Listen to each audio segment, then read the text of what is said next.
Rispetto alle altre etnie, oltre alle nigeriane, quali sono le donne vittime di tratta? Con modalità completamente diverse, vi sono poi target nazionali che sono monitorati da tempo nei nostri territori, che sono il target rumeno, il target bulgaro, il target cinese nell'indoor, prevalentemente.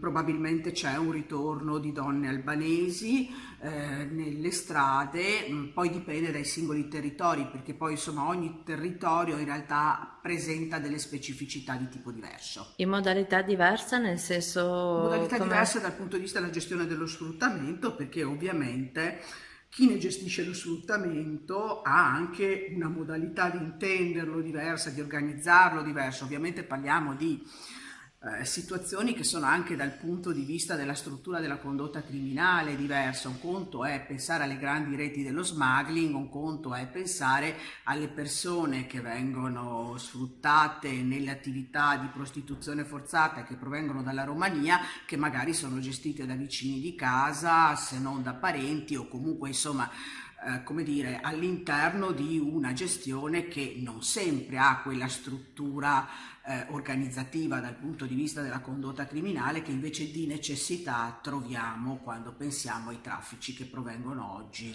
dalla Libia. L'ultima domanda che le faccio è: aumentato o diminuito il mercato della donna, sulla donna? Io ritengo che sia un mercato in espansione.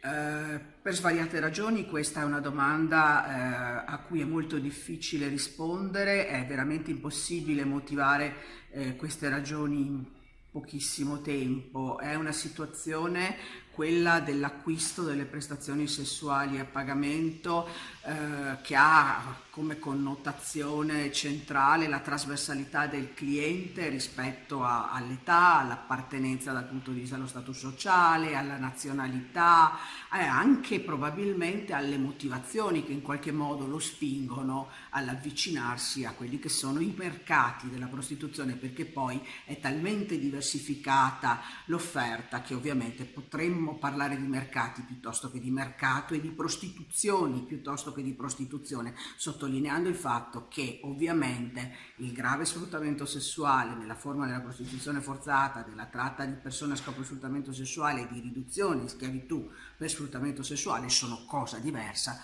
dalla prostituzione autodeterminata e anche dal semplice sfruttamento della prostituzione.